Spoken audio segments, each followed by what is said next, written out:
The sun hung low a mean above the cracked desert highway, pouring molten heat over everything beneath it.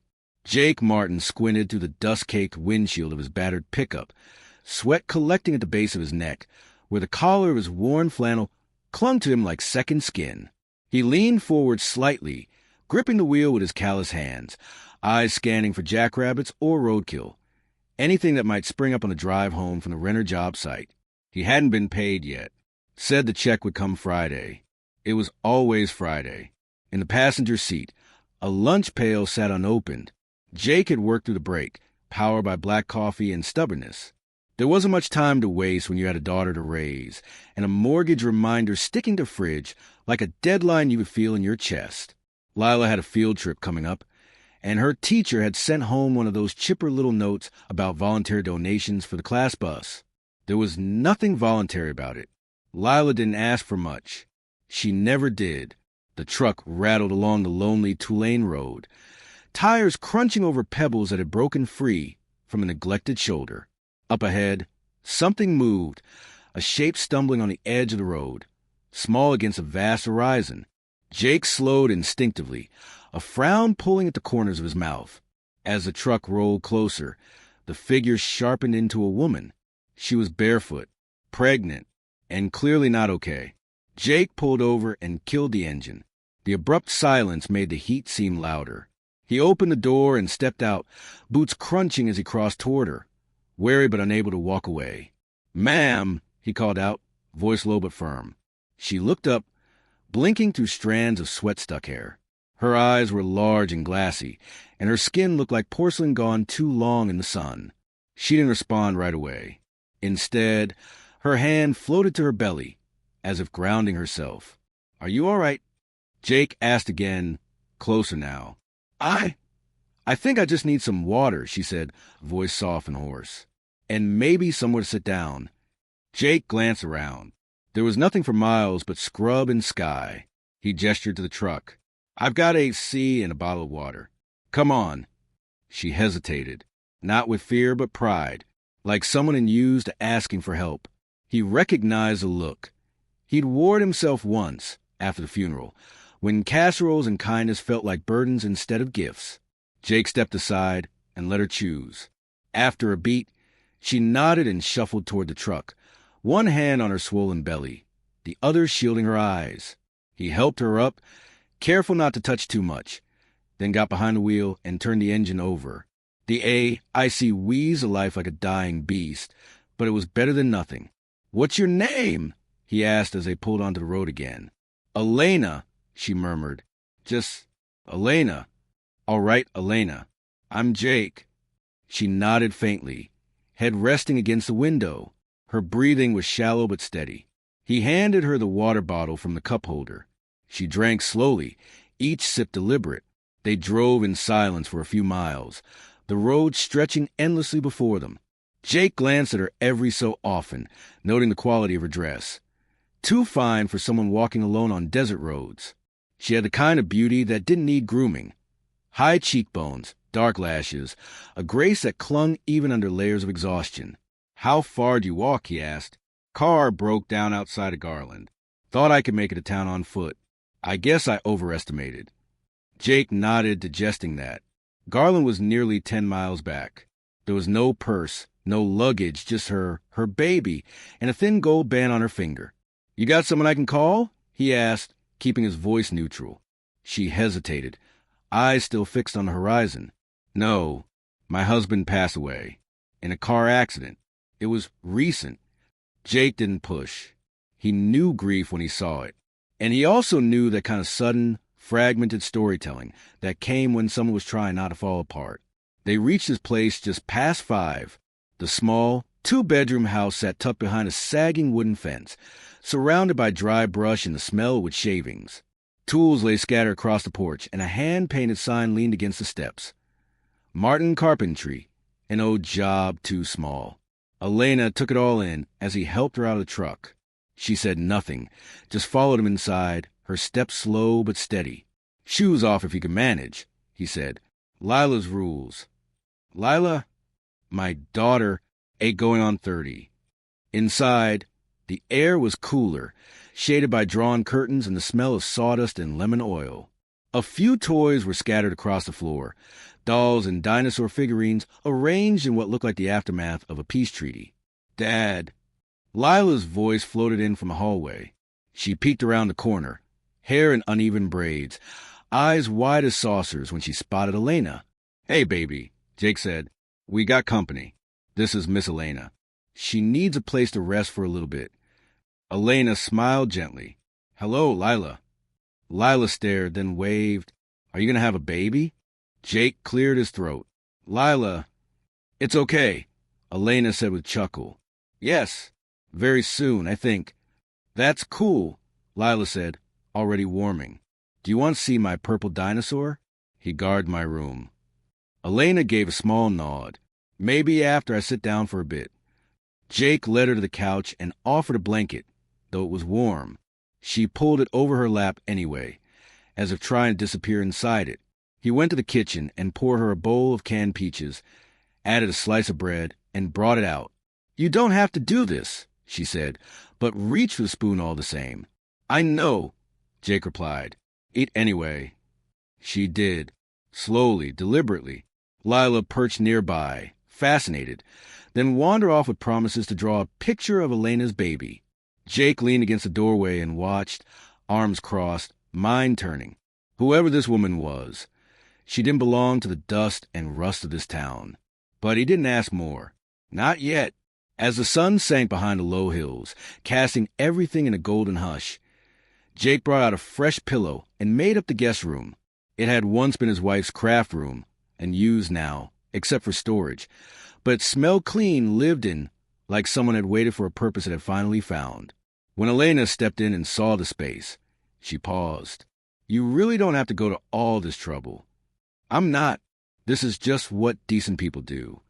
She looked at him then, really looked, and something passed between them. Not romance, not yet, but recognition. The quiet knowledge of people who both lost something and learned how to keep breathing anyway. "Thank you," she said. "Get some rest. Holler if anything hurts." He closed the door behind her and let out a long, quiet breath. Lila was on the floor, scribbling something with crayon. "Will she stay forever?" she asked, not looking up. Jake chuckled. "Probably not. But she could," Lila insisted. Jake ruffled her hair and changed the subject. That night, after Lila went to sleep, Jake sat on the porch, whittling a piece of cedar into a small horse. He didn't know why. Maybe for the baby. Maybe just to keep his hands busy. The stars blinked to life above, silent and vast. Behind him, the floorboards creaked. Elena stood in the doorway, wrapped in the blanket, her eyes rimmed with sleeplessness. "Can't sleep?" "Too quiet," she said with a faint smile. "City noise is easier to ignore than silence." He nodded. "I know what you mean." She stepped forward, sitting carefully on the edge of the porch swing. The wooden frame creaked under the shift of weight. They sat in silence for a while, listening to the chirp of crickets and the occasional rustle of wind through the dry grass. "Do you ever get tired of it?" she asked. "Tired of what?" "Being alone." Jake didn't answer right away. The cedar horse in his hand had taken shape now, legs and snout defined. "Some days," he said. "Other days, it's just quiet, which isn't the same as lonely. Not always." Elena nodded. "I haven't felt still in a long time. Even now, I feel like I'm holding my breath." He glanced at her. "You can let it out. No one's chasing you here." Her eyes searched his, then flicked to the stars. Not everyone would have stopped. Jake shrugged. "Maybe not, but I did." She leaned back, head resting against the swing chain, and for a moment, she looked peaceful. "Good night, Jake." "Good night, Elena." She rose and slipped back inside, the door clicking softly behind her. Jake stayed where he was, the cedar horse cradled in his palm. Tomorrow would bring questions, maybe complications. But for tonight, she was safe. And for reasons he couldn't quite explain, that felt like something that mattered. The wind whispered against the edge of the porch, and Jake closed his eyes, just for a moment. Elena woke to the sound of birdsong, faint but persistent, threaded through the half-open window. For a moment, She didn't know where she was. The softness of the pillow, the faint scent of sawdust and lemon oil, the filtered light pressing against the thin curtains. It all felt too still, too kind to be real. Her hand instinctively went to her belly.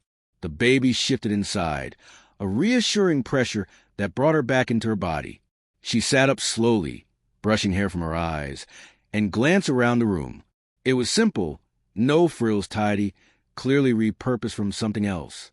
A framed photo on the shelf caught her attention. A woman with bright eyes and a sun hat stood next to Jake, both of them grinning into the camera, the desert behind them wide and wild. A younger Lila clung to Jake's leg. Elena looked away quickly, her throat tight. She rose and padded to the kitchen. Jake stood at the stove, flipping pancakes with the practiced ease of someone who'd made them 1,000 times. He was dressed in work jeans and a faded T-shirt, his flannel tied around his waist. Lila sat cross-legged at the table, her elbows propped up as she narrated a story involving a wizard, a bear, and a heroic dragon she'd drawn on printer paper. When Lila spotted Elena, she lit up. "You're awake. I saved the biggest pancake for you." Jake turned, spatula in hand. "Morning. Hope you slept all right." Elena smiled faintly. "Better than I have in weeks." She took a seat, and Lila slid the plate toward her with both hands, as if offering a sacred relic. The pancake was indeed enormous, shaped vaguely like a heart. Elena's throat pinched again. "I think it's smiling at me," she said, and Lila giggled. Jake poured her a glass of juice. "I've got some calls to make, but I could be back by noon. Doc in town runs a clinic Tuesdays and Thursdays. Thought maybe we could get you checked out, just to be safe." Elena stiffened slightly. "I don't have insurance. Or papers." Jake met her eyes. "We'll figure it out." There was no judgment in his voice. No digging questions. Just quiet, steady assurance. She nodded. After breakfast, Jake left in his truck, promising Lila he'd be back before lunch. Elena helped clear the table, her movement slow but intentional. The kitchen was lived in, the drawers filled with mismatched utensils, hand-me-down mugs, and a corkboard by the fridge tacked with Lila's drawings and overdue utility notices. It was the kind of mess that felt like home. "Want to see my room?"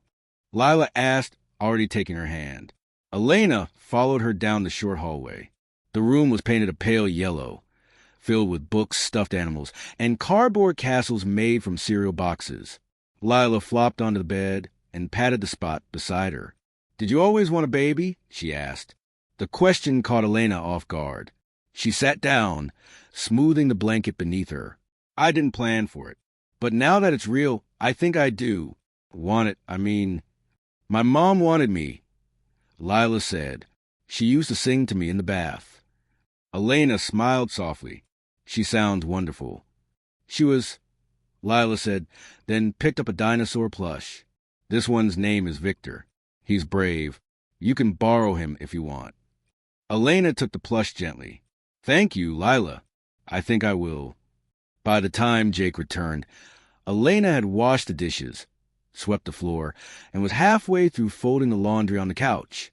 He paused in the doorway, keys in hand, watching her. "You didn't have to do that," he said. "I know," she replied, "but I needed to do something." He nodded and set the keys down. "Clinic's quiet today. Doc said she can see you now if you're up for it." Elena hesitated. Then she rose and fetched her sandals. The drive to town was short. Elena sat stiffly in the passenger seat, her fingers tracing the hem of her dress. Jake didn't talk much, just hummed the radio and let the road fill the silence. When they pulled up to the small white building, he turned to her. "You want to come in?" "No," she said quickly, then softened. "But thank you." Inside, the nurse was kind and didn't ask too many questions. The doctor, a woman in her 50s with no-nonsense face and warm hands, checked her vitals, listened to the baby's heartbeat, and asked a few gentle questions. "You're about 34 weeks, she said. "Strong heartbeat, good positioning. No signs of immediate labor, but you'll need regular monitoring." Elena nodded, eyes on the sonogram printout in her lap. She had no prenatal record, no emergency contact, no clear plan, but the baby was healthy. That was something. Back in the truck, she handed the photo to Jake. He glanced at it, then tucked it into the dashboard. All good. Yes, she said quietly. Thank you for everything. They stopped at the general store on the way back. Jake handed her a list and a few crumpled bills. I'll grab dog food. You get the rest? Elena nodded and stepped inside, the cool air hitting her like a wave. She moved through the aisles, gathering bread, eggs, apples. She lingered by the baby items, diapers, wipes, formula, then turned away. Jake met her at the counter, cart half full. You forgot the good peanut butter, he said, plucking from the shelf behind her. I've never seen anyone care that much about peanut butter. It's a sacred thing, he said solemnly. They laughed. It was brief, but real. Back at the house, Elena helped put groceries away, while Lila colored at the table. Jake checked the mail and tossed a few envelopes into a drawer without opening them. He didn't mention money. She didn't ask. Days passed quietly. Jake worked mornings, came home for lunch, then returned to job sites with his tool belt slung low and his thermos under one arm. Lila went to school. Elena stayed home, folding into the rhythm of a life that had not been meant for her. She began cooking dinners, nothing fancy, just warm food with garlic and herbs, and enough for seconds. Jake ate quietly but always thanked her. He never asked her story, never pushed for more than she offered. One night, after Lila had gone to bed and the dishes had been washed, they sat on the porch again. The cedar horse rested on the windowsill, half-painted now in soft, warm browns. I used to dream about disappearing, Elena said suddenly. Jake turned toward her, waiting, not dying, just stepping out of my life, like walking off stage during a play. I always imagined it would be peaceful, but it's not. It's terrifying. Jake nodded slowly. Peace comes later, after the fear burns off. She looked at him, something heavy behind her eyes. You lost someone, too. My wife. Cancer. 2 years ago. She fought like hell, never stopped smiling. I'm sorry. Me too. Silence stretched between them, not uncomfortable, but thick with unspoken history. The wind stirred the dry grass. Somewhere far off, a coyote howled. Sometimes I forget what I ran from, Elena whispered. I remember the pain, the betrayal, but the details blur. And then I feel guilty for forgetting. You don't owe the past anything, Jake said, except maybe learning from it. She nodded, tears welling but not falling. He didn't touch her, didn't try to fix it, just sat there, present. The next morning, Jake left early for a job on the outskirts of town. Lila had a half day at school, and Elena offered to pick her up. She walked a few blocks under a soft breeze, the sun kinder than usual. When Lila spotted her waiting outside the gate, she ran straight into her arms. Miss Elena, we drew animal families today. I made one with a penguin, a panda, and a baby dragon. That's quite the mix, Elena said, laughing. They're all different but love each other anyway. Like us. Elena's heart stilled. Like us. Lila nodded. You're not my mom, but you take care of me, and I like you being here. I hope you stay. Elena knelt down, brushing hair from the girl's face. You're very special, Lila. Thank you. That afternoon, they made cookies, burning the first batch, but laughing so hard they didn't care. When Jake returned, Lila presented him with the least charred one and declared it surprisingly edible. Later that night, as Jake passed by the guest room, he paused. The door was cracked open. Inside, Elena sat on the bed, the cedar horse beside her. She was writing in a small notebook, the pen moving slowly, her face calm. He didn't interrupt, just stood there for a moment, the quiet wrapping around him like a thread he hadn't realized he'd been missing. The baby would come soon. He could see it in the way she moved now, slower, heavier, but still full of grace. She didn't belong to the dust and silence of this desert. Not really. But neither did she belong to the gilded prison she fled. He didn't know what would happen. He didn't ask for more than she gave. But he hoped, quietly, stubbornly, that maybe, just maybe, this wasn't just a pause in her life.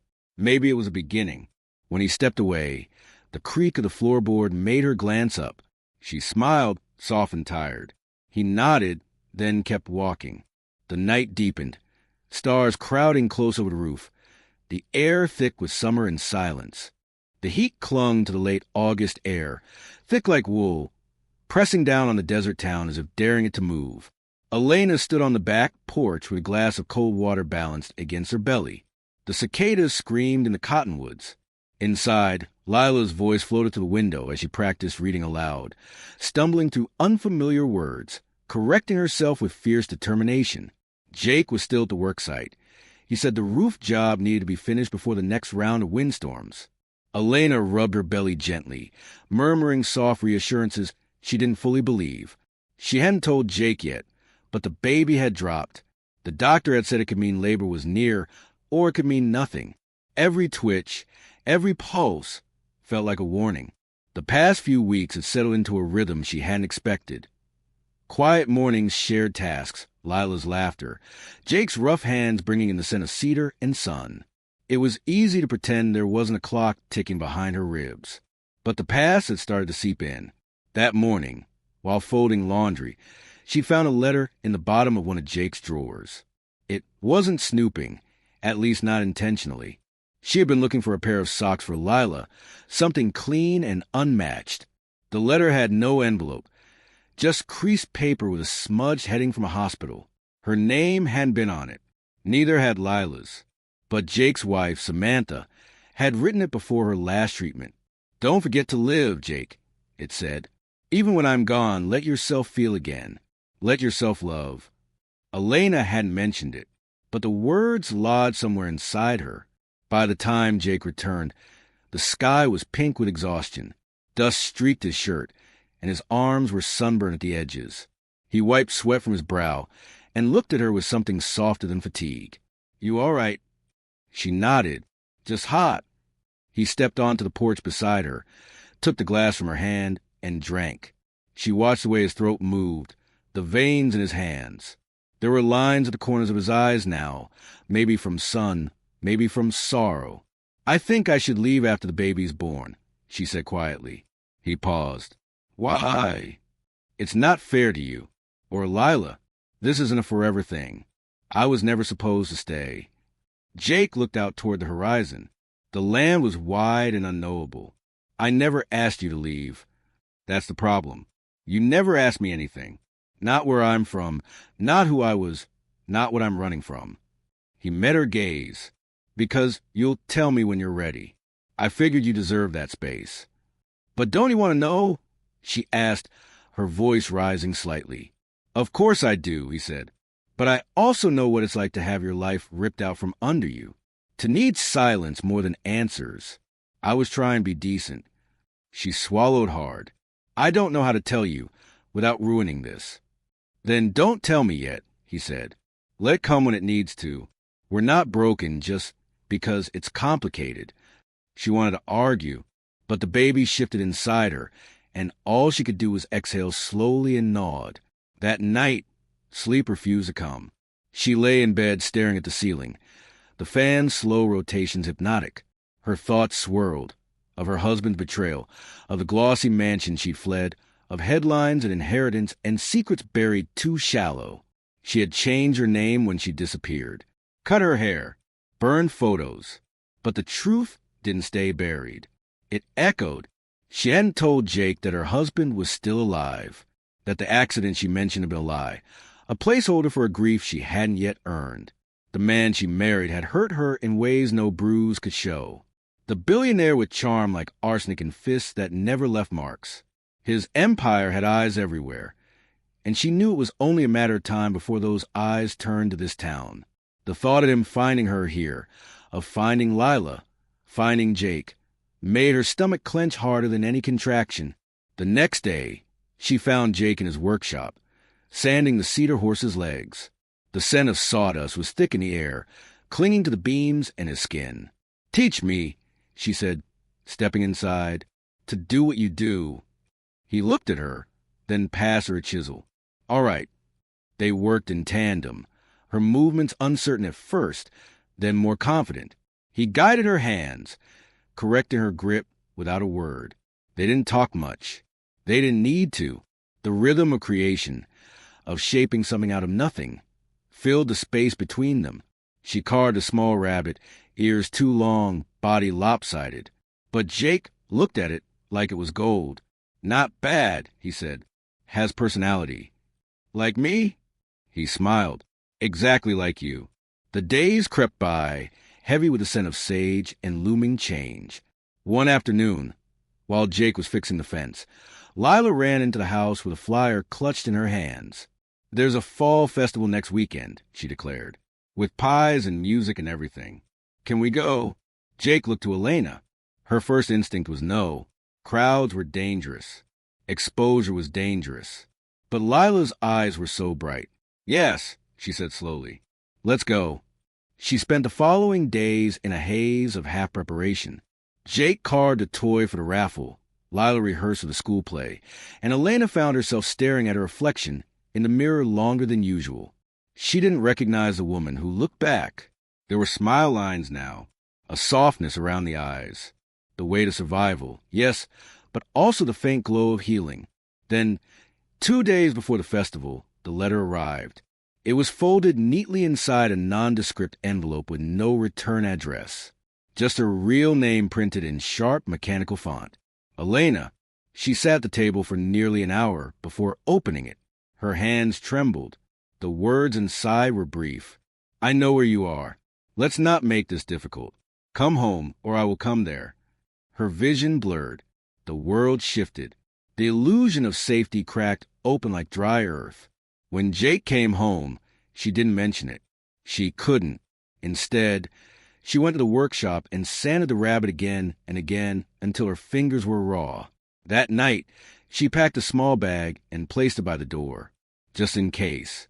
The festival came. The town square buzzed with energy. Streamers, local bands, laughter echoing between booths.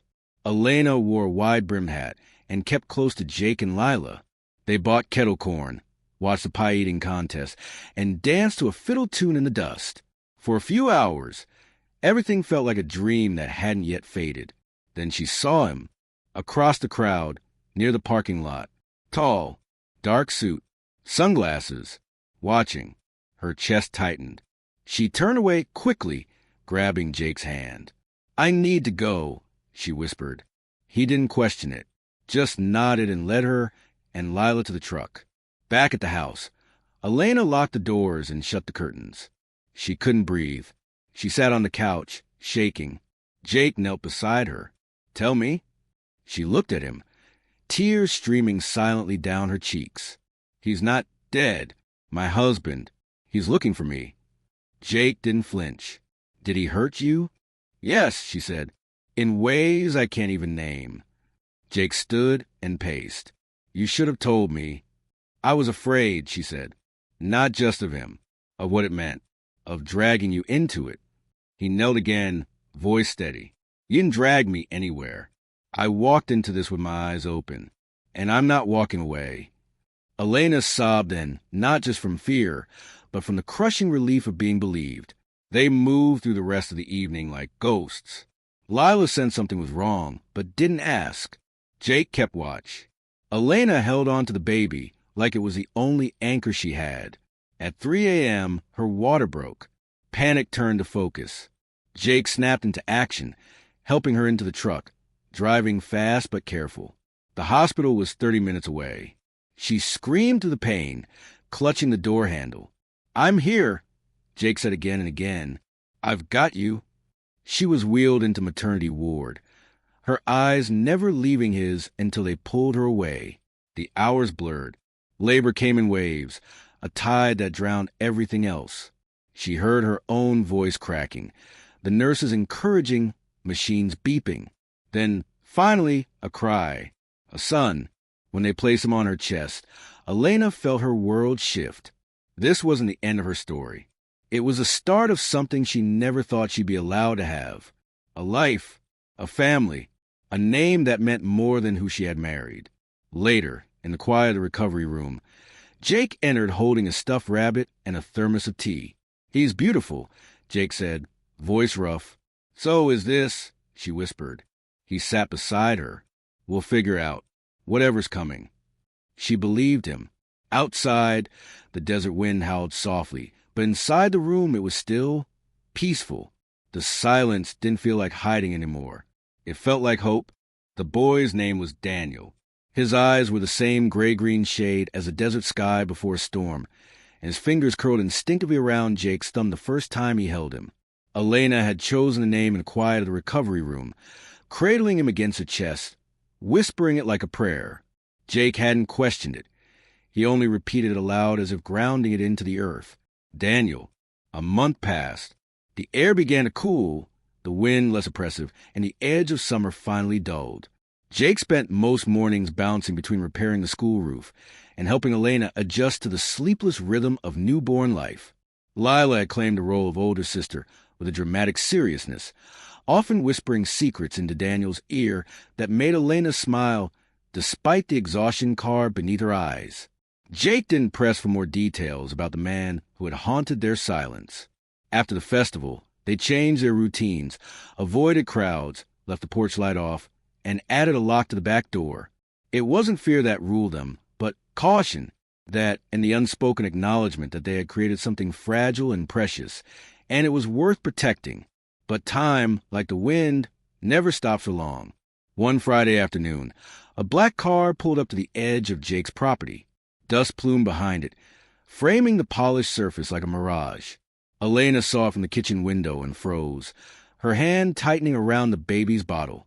Jake, sensing the shift in her posture, stepped beside her. That him? I think so. Jake didn't hesitate. He stepped outside before the engine cut, his boots crunching over gravel. The man who stepped from the car looked untouched by the desert. Hair slicked, shoes polished, sunglasses expensive. A small scar traced the edge of his jaw, but otherwise he looked every bit the billionaire in exile.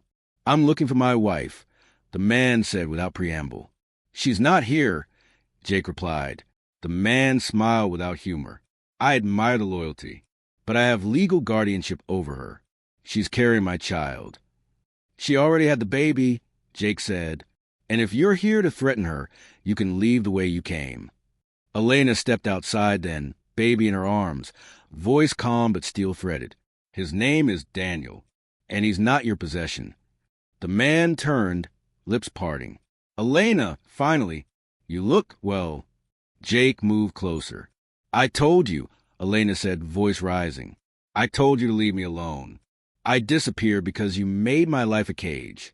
I'm not going back. Not now. Not ever. You're confused, emotional. You just had a child. Let's talk somewhere quiet. There's nothing to talk about. You hit me. You controlled me. You convinced everyone I was unstable, so they wouldn't believe me. But it's over. I'm not afraid anymore. He took a step forward, and Jake stepped between them. You need to leave. For a moment, it seemed like the man might force it. He adjusted his cuffs, glancing toward the house as if weighing leverage. Then his gaze flicked to Daniel, and something shifted. Not softness, not remorse, just calculation. You'll hear from my lawyers, he said flatly, stepping back into the car. They watched the taillights vanish down the road, red eyes disappearing into the dust. Inside, Elena sat on the edge of the couch, trembling. Jake knelt in front of her, steady and still. I'm sorry, she whispered. I should have told you everything earlier. You told me enough. I thought I'd buried him, that I could outrun it. You didn't have to outrun anything alone. Daniel whimpered in her arms. She soothed him gently. Jake leaned in, touching his son's head with careful reverence. Whatever happens next, I'll be here. We'll face it together. It wasn't a promise made lightly, but she believed him. The next week unfolded with agonizing slowness. Elena contacted a lawyer, an old friend from her university days, who still believed her. A protective order was filed, a custody suit prepared. The paper trail that had once buried her truth now became the lifeline she needed. Lila sensed a shift, too. She became quieter, clinging to her father a little more than usual, asking if Daniel would have to leave. Jake reassured her with a firmness that didn't match the uncertainty tugging at him beneath the surface. One evening, As dust painted the desert in bruised golds and violets, Elena handed Jake an envelope. "Read this when you're alone." He did. Later, on the porch, after Lila was asleep and the baby had finally stopped fussing. Inside was a letter written in her own hand. "Jake, if anything happens to me, if the court tries to pull us apart, I need you to know this. I didn't just fall for you. I chose you every day, every moment since the roadside. I chose the man who fixes broken toys and makes his daughter feel like a queen. The man who never asked for more than I could give, but offered everything without condition. I didn't come here to find love, but it found me anyway, in the quiet, in the sawdust, in your hands. If they take me, fight for Daniel. Fight for what we made here. Because this is the miracle I never expected. Love, Elena." Jake folded the letter and sat very still. The stars above were cold and watching, and he felt something inside him split open, not pain, but something older, something long denied. Grief and hope held hands in his chest. He would fight. He didn't care what it cost. The first court date came 2 weeks later. Jake wore his only suit. Elena wore simple blue, something that didn't scream wealth or fear, just motherhood. The courtroom felt cold. Her ex sat across from her, flanked by lawyers. But she had Jake beside her, and their attorney, Marla, was sharp and relentless. It didn't unravel quickly. Legal wars never do. But piece by piece, Elena's truth emerged.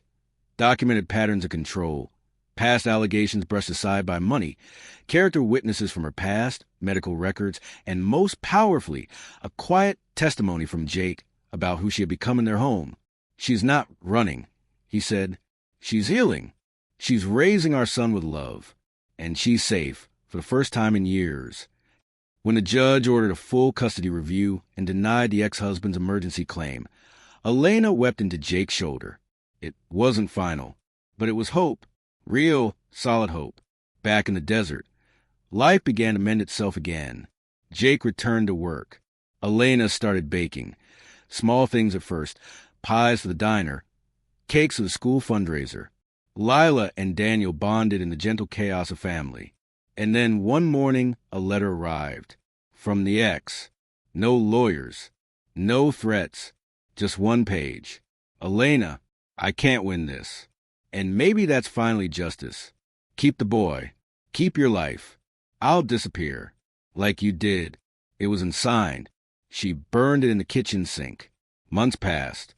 And slowly, without realizing, they stopped looking over their shoulders. Lila turned 8. Daniel said his first word, "Da," to Jake's stunned delight. Elena stood behind him as he spoke it, tears pooling in her eyes. On the anniversary of Daniel's birth, they invited the neighbors over. Nothing grand. Just a few people, lemonade, a bonfire. The sky flared open with stars at night, and Elena watched Jake hold Daniel high above his head, both of them laughing. She leaned toward Lila, who was roasting a marshmallow with fierce focus. "Do you remember when I first came here?" Elena asked. "Yeah," Lila said. "You looked tired, but kind. And now," Lila grinned, "you look like you belong." Elena wrapped an arm around her. "I think I do." Later, after the guests had gone and the fire died down, Elena stood on the porch, watching Jake rock Daniel to sleep inside. She stepped into the doorway. "Jake!" He turned.